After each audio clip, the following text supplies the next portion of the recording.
Sinampahan kahapon ng mga reklamong plunder, graft, malversation at bribery si Vice President Sara Duterte sa Office of the Ombudsman. Kaugnayan ang umano'y maling paggamit sa 612.5 million pesos na halaga ng confidential funds ng OVP at DepEd.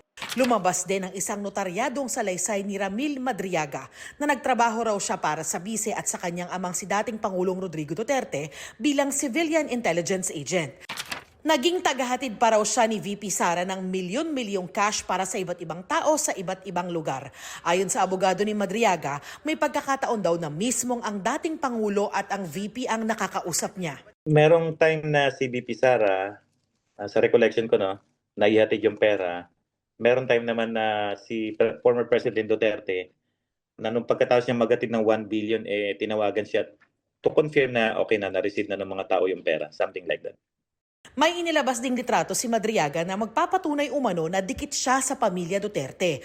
Kasunod ng mga ito, naglabas ng pahayag si VP Sara. Sabi niya, noong nakaraang taon, nagkaroon ng anyay full-blown fishing expedition ng House Committee on Good Government and Public Accountability at naghahanap ng kung anumang pwedeng anyang gawing grounds for impeachment.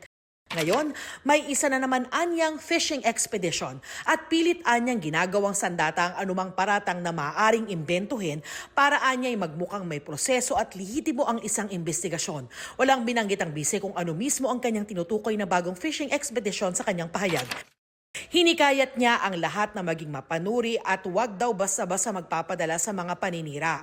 Patuloy naming sinusubukang kunan ng pahayag ang kampo ni dating Pangulong Rodrigo Duterte at iba pang binanggit ni Madriaga sa affidavit.